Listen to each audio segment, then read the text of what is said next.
요한복음 20장 24절에서 29절까지의 말씀, 우리 다 함께 자리에서 일어나서 한 목소리로 봉독하겠습니다. 12 제자 중에 하나로서 디두모라 불리는 도마는 예수께서 오셨을 때에 함께 있지 아니한지라. 다른 제자들이 그에게 이르되 우리가 주를 보았노라 하니, 도마가 이르되 내가 그의 손에 못자국을 보며 내 손가락을 그 못자국에 넣으며 내 손을 그 옆구리에 넣어보지 않고는 믿지 아니하겠노라 하니라. 여드레를 지나서 제자들이 다시 집안에 있을 때에 도마도 함께 있고 문들이 닫혔는데 예수께서 오사 가운데 서서 이르시되 너희에게 평강이 있을지어다 하시고, 도마에게 이르시되 내 손가락을 이리 내밀어 내 손을 보고 내 손을 내밀어 내 옆구리에 넣어보라. 그리하여 믿음 없는 자가 되지 말고 믿는 자가 되라. 도마가 대답하여 이르되 나의 주님이시오 나의 하나님이시니이다. 예수께서 이르시되 너는 나를 본고로 믿느냐? 보지 못하고 믿는 자들은 복되도다 하시니라. 이는 살아계신 하나님의 말씀입니다. 아멘. 오늘 말씀은 이 12제자 중에 한 사람이었던 도마, 영어로는 토마스라고 하는데, 토마스라고 하는 이름 많이 쓰잖아요. 우리 어렸을 때 토마스와 친구들 막 이런 제목 본 적 있어요? 우리 도마가 사실 그 이름, 토마스가 그 도마라는 이름에서 따온 건데, 도마는 우리 친구들이 알다시피 의심이 많은 제자라고 알려져 있어요. 근데 이 도마에게 오늘 예수님이 어떤 말씀을 전하시고 어떤 가르침을 주셨는지 우리 함께 살펴보기를 원합니다. 12제자 중에 이제 도마만 빼고 나머지 제자들에게 예수님이 찾아가셨거든요. 지난주 말씀에 예수님이 부활하신 그 손의 자국을 보여주시고 부활하신 몸으로 이 제자들에게 얘들아 나 다시 살아났단다, 나 부활했단다, 나 죽음을 이기고 승리했단다 선포하시는 그 너무나도 귀하고 소중한 자리에 이 도마만 자리하지 못했다는 거예요. 그리고 나서 8일이라는 시간이 지나고 나서 오늘은 이 도마까지도 함께한 그 자리에 예수님이 똑같이 등장을 하세요. 오늘 말씀에 보면 26절 말씀인데 예수님이 이렇게 등장하시죠. 여드레를 지나서 제자들이 다시 집안에 있을 때에 도마도 함께 있고 또 문들이 닫혔는데 예수님이 오셔서 가운데 서서 이르시되 너에게 평강이 있을지어다, 이렇게 또 말씀하세요. 예수님이 문들이 다 굳게 닫혀 있는데 부활하신 몸으로 또 한번 짜잔 하고 나타나셔서 샬롬 평강이 있을지어다 제자들에게 말씀하시는데, 이 도마가 그때 8일 전에 그 사건의 자리에 없었기 때문에 다시 한 번 더 예수님이 이 도마에게 보여주시고 알려주시는 거죠. 예, 도마야, 나 부활했단다. 내가 죽음을 이기고 승리했단다. 내가 죽음에서 일어나 너에게 나타났단다. 오늘 이 도마에게 또 다른 제자들에게 이 부활의 소식을 지금 알려주고 계신 것입니다. 오늘 예수님께서 이 도마에게 나타나셔서 세 가지 말씀을 하시는데, 오늘 첫 번째 말씀은 바로 너에게 평강이 있을지어다입니다. 예수님께서 주시는 평강, 이 샬롬은 우리 세상이 줄 수 없는 평강이에요. 오직 주님만이 주실 수 있는 평강. 우리 지난주에도 전했지만 영원이라는 시간, 영원이라는 그 세상을 살아가는 우리들 가운데 오직 그 생명을 주시는 분은 하나님 한 분뿐이시기 때문에 우리에게 주어진 이 영원의 평강은 세상이 줄 수 없는 평강이요, 오직 주님께서만 우리 가운데 주실 수 있는 평강이라는 것입니다. 얘들아 너희들 죽음 앞에서 두렵지 무섭지, 그러나 내가 이 죽음을 이기고 부활하지 않았니? 내가 가진 이 평강, 내가 가진 이 승리 너희에게도 주노니 너희도 평강이 있을지어다. 오늘 예수님이 말씀하고 계세요. 우리 가운데 예수님이 이 평강의 주님이 함께 하실 때 우리도 사실 늘 평강을 누리며 평안할 수 있는 것입니다. 우리 가운데 찾아온 여러 가지 어려움과 시련들, 두려움들, 어떤 관계의 문제, 또 어떤 가정의 문제, 어떤 폭력의 문제, 이런 것들에 대해서 우리가 자유해 줄 수 있는 것, 그리고 우리 시험을 앞두고 있는 우리 친구들에게 시험 스트레스를 이겨낼 수 있는 것, 사실 우리가 영원의 시간을 살아가는 우리들 가운데 잠깐이라는 것을 우리가 기억하고 이 순간에 또 하나님이 나와 함께 하시고 평강의 주님이 나를 하여금 이겨낼 수 있는 능력을 주신다는 그 믿음과 확신이 있을 때 우리는 평안할 수 있는 것이죠. 그리고 두 번째는 믿음에 관하여서 오늘 도마에게 말씀하고 계십니다. 오늘 27절 말씀인데 함께 읽어볼게요. 시작. 도마에게 이르시되 내 손가락을 이리 내밀어 내 손을 보고 내 손을 내밀어 내 옆구리에 넣어보라. 그리하여 믿음 없는 자가 되지 말고 믿는 자가 되라. 오늘 예수님이 이렇게 말씀하세요. 도마가 자기 친구들, 자기 다른 제자들하고 모였을 때 예수님 부활하셨어. 도마야, 도마야. 예수님 다시 살아나셨어. 이렇게 이야기할 때 도마가 어떻게 반응했냐면요. 오늘 25절에 보면 다른 제자들이 그에게 이르되 우리가 주를 보았노라 하니 도마가 이르되 내가 그의 손에 못자국을 보며 내 손가락을 그 못자국에 넣으며 내 손을 그 옆구리에 넣어보지 않고는 나 믿지 않겠노라. 이렇게 이야기했다는 거예요. 그런데 이 이야기의 자리에 예수님 없었잖아요. 근데 예수님이 마치 도마의 말을 녹음해서 틀어주시지 그대로 이야기하시면서 마치 도마에게 복수하듯이 야, 나 다시 살아났다고 네가 그때 이렇게 얘기하지 않았냐 이렇게 이야기하듯이 오늘 27절에 내 손을 내밀어 내 창자국 내 옆구리에 난 이 흔적에 손을 집어넣어봐라. 내 손에 못자국 내 두 눈으로 똑똑히 보고 여기에 손가락을 집어넣어봐라. 오늘 예수님 말씀하고 계신 거예요. 우리들도 사실 그렇죠. 이 도마가 예수님의 옆구리에 손을 넣는 장면을 그린 그림인데 사실 우리도 신앙생활을 하면서 어떤 믿음에 대한 증거를 하나님께 요구할 때가 너무 많이 있어요. 하나님 살아계시다고, 하나님께서 정말로 우리를 만드셨다고, 하나님이 이 세상을 창조하셨다고 우리는 의문을 품고 이것에 대해서 하나님 과연 살아계시면 나에게도 어떤 특별한 증거, 특별한 기적, 이사 한번 보여주세요. 이렇게 요구할 때가 많이 있어요. 그런데 이러한 하나님께 대한 어떤 의심, 어떤 우리가 요구하는 어떤 신앙의 증거들이 잘못된 것은 아니에요. 그럴 때 우리 주님께서 어떻게 반응하십니까? 오늘 도마에게 야 봐라 내 손에 못자국 내가 손가락 집어넣어봐 내 옆에 옆구리에 창자국 네가 한번 들여다봐. 오늘 이렇게 분명하게 예수님 부활에 대한 사실을 너무나도 사랑하는 제자에게 친히 보여주시고 계신 거예요. 우리에게도 마찬가지세요. 우리 하나님 과연 살아계신가? 우리 주님이 정말 나를 사랑하신가? 우리가 의문을 품고 의심하고 하나님 정말로 살아계시다면 제게 그 사랑을 한번 보여주세요. 하나님 정말로 존재하신다면 제게도 그 증거를 한번 보여주세요. 우리가 기도하면 하나님께서는 분명한 증거를 여러분들에게 보여주실 거예요. 구약 성경에 우리 기드온이라는 사람 아세요? 이 기드온이라는 사람 이야기를 살펴보면 참 겁이 많았던 사람인데 천사가 나타나서 이 기드온에게 큰 용사야 이렇게 이야기하면서 불러요. 그런데 이 용사에게 믿음 없는 사람에게 하나님 과연 나를 통해서 일하실까 의문을 던질 때 땅에 이슬이 맺히게 해주세요. 저 양털에 이슬이 맺히게 해주세요. 아니면 이 털에만 빼고 나머지 땅에만 이슬이 적시게 해주세요. 이렇게 하나님께 구할 때 하나님은 친절하게 그 모든 기적들을 보여주시면서 하나님이 살아계시다는 것들을 알려주셨거든요. 우리에게도 마찬가지예요. 하나님 과연 살아계시면 내게 그 믿음의 증거를 보내주세요. 보여주세요. 하나님 정말로 나를 사랑하신다면 그 사랑의 증거를 우리에게 보여주세요. 기도할 때 주님은 친히 여러분들에게 우리를 사랑하신다는 그 증거, 여러분들과 함께 하신다는 그 믿음의 증거들을 보여주시는 분이시라는 것을 우리 친구들이 기억하고 우리 주님께 먼저 기도하는 여러분이 되었으면 좋겠어요. 이 옆구리의 창자국을 이 도마가 만지게 됩니다. 그리고 나서 도마가 이 180도 자신의 의견이 바뀌게 되고 와 정말로 예수님께서 부활하셨구나. 내가 그동안 따르고 내가 그동안 섬기던 그 예수님 그저 사람인 줄 알았는데 어떤 특별한 능력을 행하는 선지자 정도인 줄 알았는데 이분은 그저 사람이 아니라 참 하나님이시구나 오늘 고백하는 장면이 나옵니다. 20장 28절 말씀인데요. 도마가 대답하여 이르되 나의 주님이시오 나의 하나님이십니다. 이렇게 고백하고 있어요.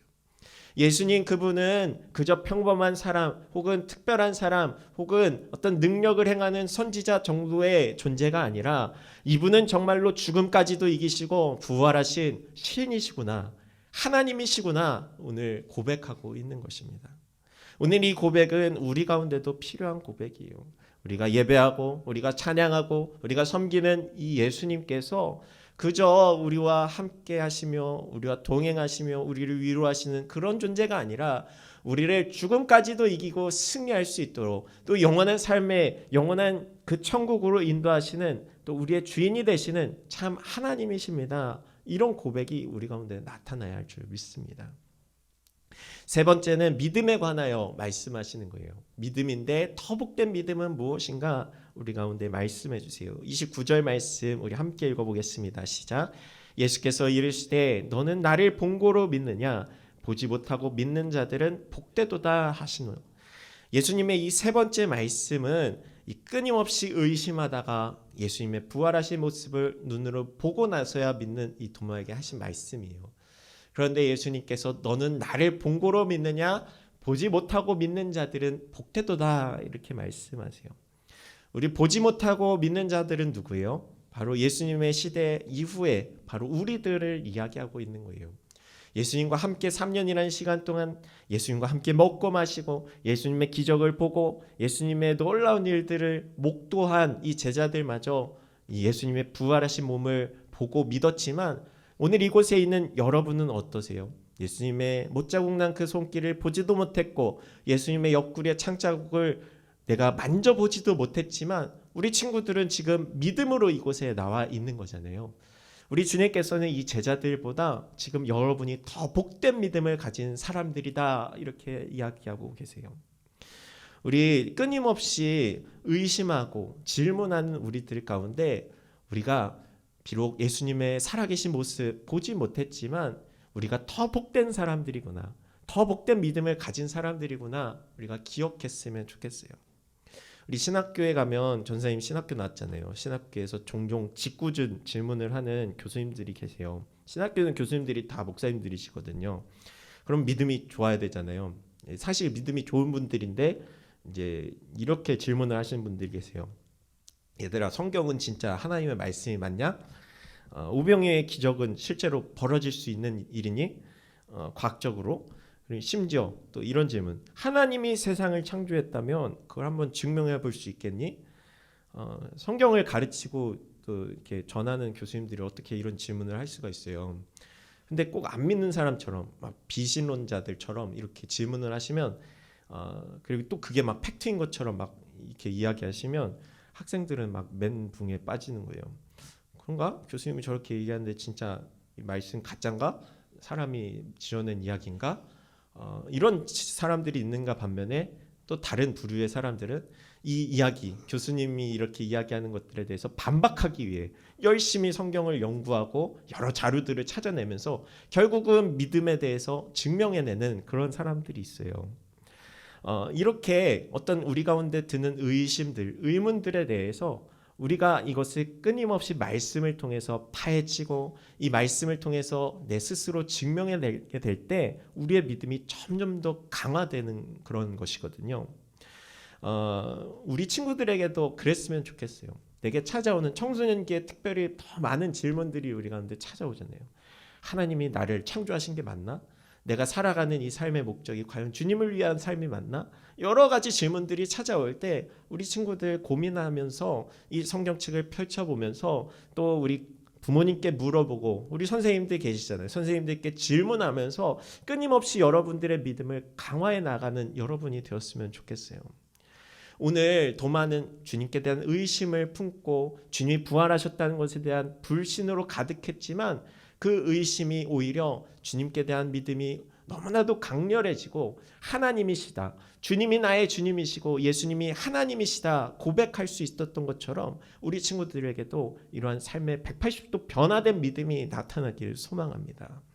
히브리서 11장 1절에 이렇게 기록되어 있는데 함께 읽어볼게요. 시작. 믿음은 바라는 것들의 실체이며 보지 못하는 것들의 증거입니다. 아멘. 우리 믿음에 대해서 이렇게 이야기하는 거예요.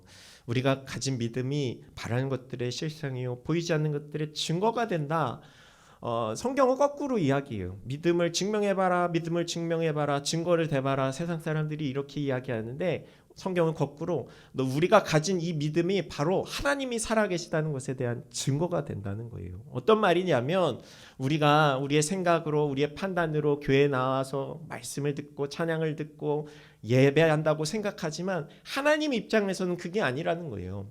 하나님께서 우리에게 믿음을 주셨기 때문에 우리가 예배할 수 있는 것이고, 하나님께서 먼저 우리 가운데 찾아오셔서 여러분에게 믿음을 불어넣어 주셨기 때문에 그 믿음으로 하나님을 찾을 수 있다는 것, 오늘 성경은 이렇게 이야기하거든요. 쉽게 생각해 봅시다. 우리 친구들 엄마 아빠라는 존재가 있었다는 것을, 우리 가운데 조상님이 있었다는 것을 여러분 어떻게 증명해 낼 거예요? 방법이 없어요. 과학적으로 어떻게 설명할 수가 없어요. 그런데 성경에서도 우리가 예수님에 대해서, 하나님에 대해서 증명해 보라고 하면은 우리 과학적인 방법으로 어떠한 우리가 이론적으로 논리적으로 설명할 길이 없어요. 그러나 성경에서 우리 가운데 불어주신 그 믿음을 통해서 우리가 세상 가운데 증명할 수 있는 단 한 가지 방법이 있는데, 그것이 무엇이냐면 우리의 삶으로 증명하는 것입니다. 예수님께서 나를 구원해 주셨어. 내게 믿음을 더해 주셨어. 그래서 내 삶이 이렇게 변했잖아. 하나님께서 나를 사랑해 주셔서 나를 창조해 내셨어. 그리고 나를 자녀 삼아 주셨어. 지금 내가 하나님께 예배하고 있잖아. 내 삶이 이전에는 이러했지만 내가 하나님을 믿고 나서 이렇게 변화됐잖아. 이게 바로 증거야. 우리가 전할 수 있는 방법은 이거밖에 없어요. 우리 예전에 1900년대 초반에 김익두 목사님이라는 분이 계셨어요. 깡패였어요. 우리 1900년대 초반에 도덕성도 완전히 바닥이었고, 거의 법적으로 뭐 이렇게 체계도 없었고 경찰이나 이런 시스템도 없었던 사회였기 때문에 막 사람들 때리고 막 금품 빼앗고, 우리로 지금 얘기하면 막 일진이라고 얘기할 수도 있는데, 사람들이 이 사람이 나타나기만 하면 막 무서워서 막 벌벌 떨고 도망 다니기 바빴어요. 근데 이 김익두라는 이 깡패에게 한 여자 외국인 선교사님이 이제 전도지를 전해 주셨는데, 이 김익두라는 사람이 이 전도지를 받고 어떻게 됐을까요? 기분이 나빴어요. 그래서 전도지를 가지고 막 코를 흥 풀었대요. 근데 그 모습을 보면서 이 여자 선교사님이 전도지로 그렇게 하면은 큰일 나요, 이렇게 얘기하는데, 그 얘기를 듣고 곰곰이 생각을 해본 거예요. 저 외국 저 먼 나라에서 이 조선 땅까지 와가지고 무슨 뭐 대단한 것을 전할까 이러면서 곰곰이 생각하다가 결국 이제 성경을 읽게 되고 하나님을 믿게 되고, 이 깡패가 이제 목사님이 되는 그런 일을 경험하게 되었는데, 그래서 처음으로 예수님을 믿고 회심한 이 김익두라는 깡패가 이제 자신의 부고장, 김익두는 죽었다라는 것을 동네방네 이제 뿌리게끔 했어요. 성경에 나는 죽고 예수로 다시 살아난다 이 구절이 마음에 박혀서 나는 이제 예수님 안에서 죽었습니다, 이거를 표현하기 위해 세상 가운데 선포한 거죠. 근데 사람들은 이 부고장만 보고 이 김익두라는 깡패가 죽었다는 소식에 너무 기뻐서, 야, 이제 우리를 괴롭히고 우리를 이제 때리고 돈 뺐던 그 깡패가 죽었다, 우리는 자유다, 이렇게 생각을 했는데 시장 바닥에 김익두가 그대로 나타나니까 너무 열받고 화가 나는 거예요. 사람들이 이 부고장을 받고 너무 기뻐하던 그 순간에 다시금 좌절하고 화가 나니까 막 물을 그 깡패에게 끼얹고 막 여러 가지 험담을 하고 모욕을 하는데, 이 김익두라는 분이 이렇게 이야기한 거죠. 당신 예전에 살아있던 김익두였으면 나한테 지금 죽었어. 요절당했을 거요. 이렇게 이야기하는 거죠. 예수님 믿고 변화된 사람은 바로 이런 모습이에요. 이전에 내 삶을 완전히 청산해버리고 내가 예수님을 믿고 내가 예수님으로 인해서 거듭났습니다. 이전에 내 삶은 죽었습니다. 이전에 하나님 없이 살아가던 내 모습 이제는 내려놓고 이제는 주님을 위해서 살겠습니다. 주님만을 위해서 복음을 전하는 삶이 되겠습니다. 김익두가 이렇게 고백하고 목사님이 되니까 너무나도 많은 사람들에게 기적과 이사가 나타나고 병든 자들이 일어나고 고침받고 하나님의 자녀들이 되는 그런 놀라운 기적이 1900년대 초반에 있었어요. 바라기는 우리들의 믿음, 우리의 신앙, 우리 친구들 지금 의심이 들고 의문이 들지만 하나님께 구할 때 우리 친구들도 경험하는 바가 있을 거예요. 하나님께서 나를 이렇게 사랑하신다고, 하나님께서 나와 이렇게 함께 하신다는 그 신앙적 간증들을 여러분들이 하나씩 품고 이 간증으로 우리 변화된 삶을 세상 가운데 살아가는 여러분이 되었으면 좋겠습니다. 오늘 도마라는 이 제자에게 불신으로 가득하고 믿음 없던 이 제자에게 예수님 손에 못자국, 옆구리에 그 창자국을 친히 만져보고 보여주시면서 너 이제는 나를 증거하는 삶이 되렴, 내가 부활했다는 이 부활의 복된 소식을 세상에 나타내는 삶이 되렴 오늘 응원해 주시고 사랑으로 말씀해 주시는 우리 주님, 우리와도 동일하게, 우리에게도 동일하게 말씀하고 너는 이제 믿음 없는 자가 아니라 믿음을 전하는 자가 되어라, 이제 믿음 있는 사람이 되어라 말씀하시고 격려하시는 그 주님의 음성을 따라가는 우리 여러분들의 믿음이 되길 소망합니다. 오늘 도마의 이야기를 함께 나눴는데요, 우리 믿음 없던 도마, 그러나 예수님을 3년 동안 사랑하고 따랐던 제자였습니다. 오늘 그에게 찾아와 주셔서 만나 주시고 말씀해 주시는 예수님, 믿음 없는 자가 되지 말고 믿는 자가 되어라, 이 말씀이 우리에게 해주시는 말씀임을 기억하며 날마다 믿음으로 걸어가 그 믿음을 세상 가운데 또한 증거하며 살아가는 우리 드림교회 친구들 되기를 우리 주님의 이름으로 축복합니다. 이 시간 함께 우리 기도하고 마칠게요. 전사님 기도하겠습니다. 사랑의 하나님 감사합니다. 우리 믿음 없고 연약한 우리를 하나님 자녀 삼아 주시고 우리 가운데 영원한 샬롬 평강을 주셔서 영원한 생명길로 인도해 주시니 감사드립니다. 하나님, 그러나 우리의 믿음은 날마다 어렵고 또 세상의 여러 가지 문제들로 인해서 식어질 때가 너무나 많습니다. 그럴 때마다 우리 가운데 찾아오셔서 그 손에 못자국, 그 옆구리에 창자국 우리로 하여금 친절하게 만져보라 말씀하시는 그 주님, 우리가 주님의 그 살아계심을, 주님의 부활하심을, 또 주님의 생명 주심을 날마다 경험하며 그 경험을 또한 세상 가운데 증거하는 증인들로 살아가게 하여 주시옵소서. 그래서 날마다 주님의 나라를 확장해 나가며 주님의 거룩하신 일들을 선포해 나가는 우리 믿음의 드림교회가 될 수 있도록 하나님 함께해 주옵소서. 감사드리며 거룩하신 예수님의 이름으로 기도드렸습니다. 아멘.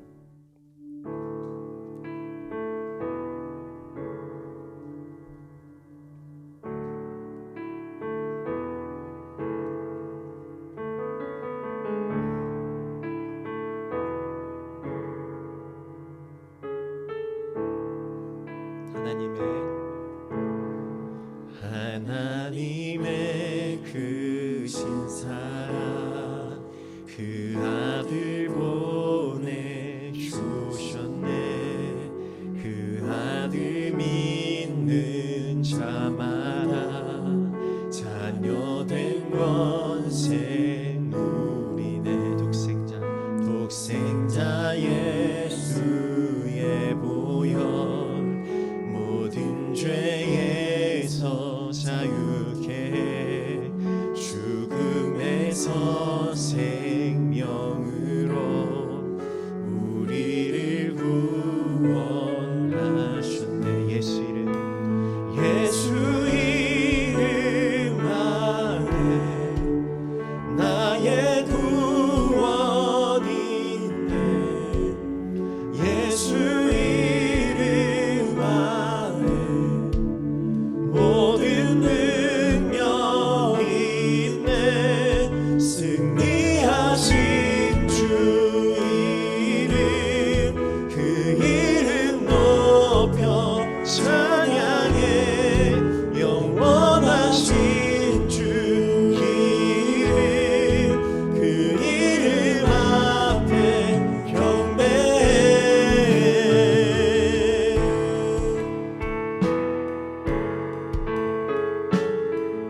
우리 한 번 더 고백하며 찬양합니다. 하나님의 크신 사랑 그 아들 보내주셨네. 그 아들 믿는 자마다